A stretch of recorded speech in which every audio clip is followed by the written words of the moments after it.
I do not care whether you were born poor or without parents. If you die poor, you have yourself to blame. Hello, and thank you for taking your time to watch this video. In this video, I give you 6 proven points that will make you know if you will be poor for the rest of your life or not. From the village life to the township, from the township to the city life. We about to move to the burbs on these days. Most people die poor, not because they didn't have the knowledge, not because they were not lucky in life, but because they didn't learn by doing. They just didn't get it.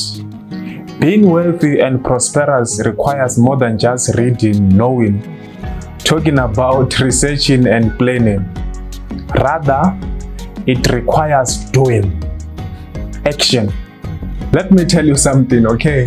Everything I'm going to tell you about in this video, I'm very sure you know it already. You've either heard it somewhere or read about it somewhere.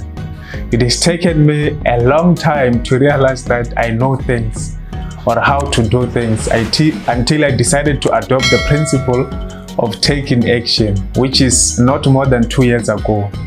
I am now an enemy of procrastination and I take action. Well, this video is not about me. Let me get to the subject that brought you here. I will soon be writing a book about myself and I believe you will be able to relate. Now, the following are the characteristics of a person who is without doubt going to die poor. Number 1, you have one income stream and you don't want to spend it to create other income streams. If there is anything important I've learned from studying the lives of successful people, is that they all do not have one income stream.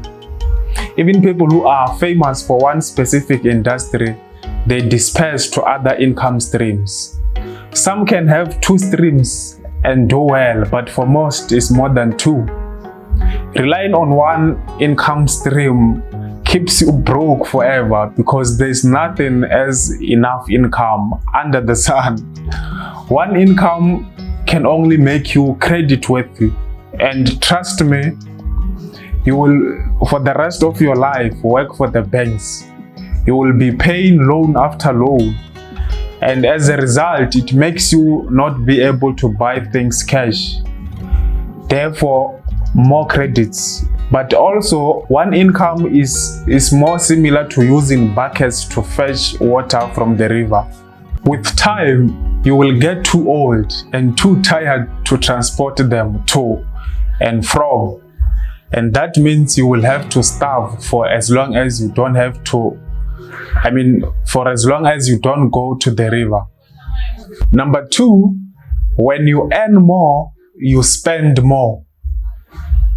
When I was in high school, I was like, damn, these people who are working, they really don't want to get rich. If only I happen to get a job that can pay me 6,000 per month, I could just spend only half of it and save the rest, so that I can have a lot of money accumulating in my bank account and get rich in a matter of 3 to 5 years.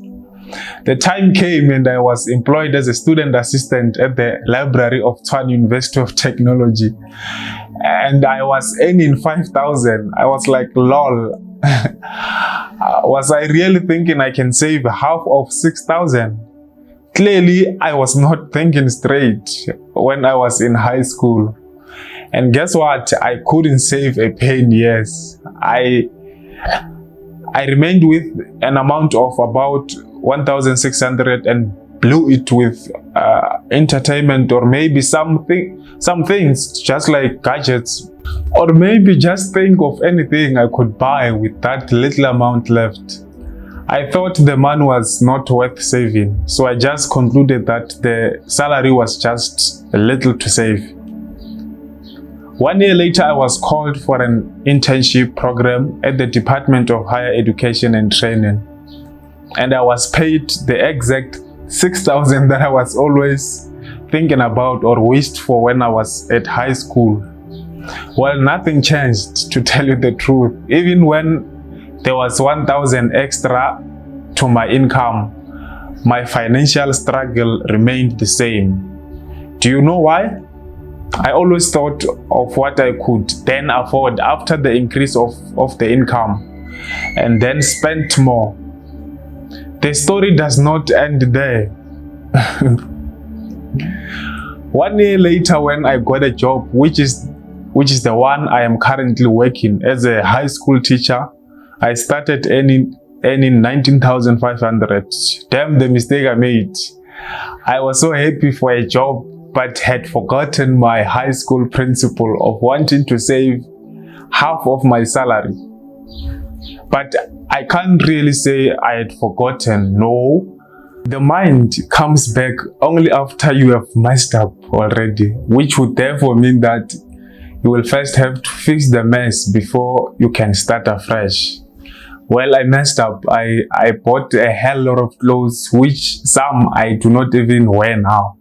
I bought a big plasma TV, and hey, I'm not a TV person, so I seldomly watch. Even now, I'm someone who is almost all the time on the computer. When I'm not at work, obviously I'm on a computer. I quickly changed the phone, even when my first phone was not acting anyhow. So I just felt like having a new phone that would seem expensive. I bought many gadgets which I cannot count, and and ever since I started working, I would be broke to an extent that I would go and take a loan, especially when I was going home. This video is not about me, so let me not shift a topic, but to give you a full picture of the chronology of events. The year 2021 will be my 3rd year working as a teacher. Thanks, I realized this before I had a child or a wife. Otherwise, it would seem something like a point of no return, because I would most probably be in a huge debt by now. You know, it is easy to mess up, but very difficult to fix a mess. So, in a nutshell, I have always wanted to live expensive than I earn, and that worked against me and my future. It took me to read many books to fully learn and understand how I was always getting it wrong. Consistently raising your expenditure is a good way to accumulate debt and to remain stuck in the echelons of poverty. Now, let's go to point number 3. You keep on complaining instead of taking action. What you do is to cry now and then. For as long as I can afford my needs, I'm fine. I am better compared to others. I was born poor. I don't even earn enough money. Have you ever uttered any of those statements before, or perhaps all of them? Old habits die hard. However, as long as you do not do nothing to change, then you and your coming generation have a direct ticket to the land of poverty. Stop complaining and making many excuses, lame excuses. Take action. You are in that situation, right? So what are you doing every day to show that you are slowly but surely getting rid of it? When are you going to stop complaining and just take action? What are you doing? Please stop living for today, hoping tomorrow will care about its worries.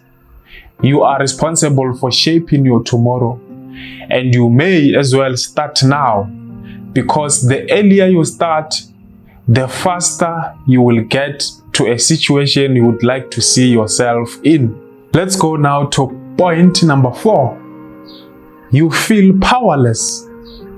When most people are poor or in financial struggle, it makes them feel powerless to do anything to change the situation.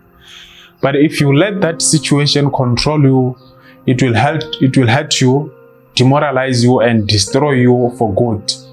And guess what? The only thing that you will have to do is to face poverty for the rest of your life. Worst part, imagine living 70 or 80 years in poverty. To you, it will be like 200 years, of course. I've grown up with many people whom I now can already see that they gave in. Like they are finished. We grew up in the same neighborhood, went to the same school, and we were the same in terms of our poverty level. Our level of poverty was the same, but today I have already achieved extremely more than them. I am still fighting forward because I hate average life with all my heart. If so many people on earth can get rich, then why wouldn't I be rich as well? So I'm trying to follow their path and be the same as them. In fact, I find it encouraging to me to see so many people rich all over the world, because it shows me that the possibility is very high. Let's now go to point number 5. You are investing in material things instead of yourself. I can without doubt state that indeed being born in a poor background plays a big part in why some people are poor. But that's not and cannot be an excuse to die poor. People are more driven by material things, thinking they will add value to them. The wisest thing one can do is to invest in him or herself. Invest more in yourself and make sure that when the future comes, it finds you strong and grown and ready for it. When a person has value in him or herself, material things are organically attracted to him or her. Invest in things that have long-term benefits, such as your professional career, your education, financial investments, and more other important things. Let's now go to point number 6, which is the last one. You are trying to have it all. People force themselves to be broke, because they want too many things too soon. And that is what we call instant gratification. Instant gratification driven people are people who want everything at once. They want all good things, all good things at once, which is not possible. Many people grow up under poor and pathetic circumstances, and they work very hard for themselves. But immediately they start working or getting some little money, they take themselves back to that very same poverty. And this time with more financial distress. They make a mistake of thinking they can have everything, they want at once. They buy a car, they will buy a house, an expensive furniture, entertainment, and do other things, of course. As a result, they end up trapped in unmanageable debt and be poor for good. It is not possible to have everything at once. It is possible, however, to have everything at a later stage. You have to get patient, or rather be patient, and live happily with the little things that you have and accumulate more money so that you can have everything in the long run. Don't push yourself through unnecessary pressure. Don't. In conclusion, I would like you to please ask yourself whether you want to be poor or rich. The answer that you give to yourself should therefore tell you how you should behave from today. The way in which poor and rich people behave is not the same at all. I also like to encourage you to read books or read from the internet about rich people and compare their behavior with that of poor people. Lastly, please don't forget to subscribe and hit on the bell to get notified every time I upload a new video. Get ready for my new video.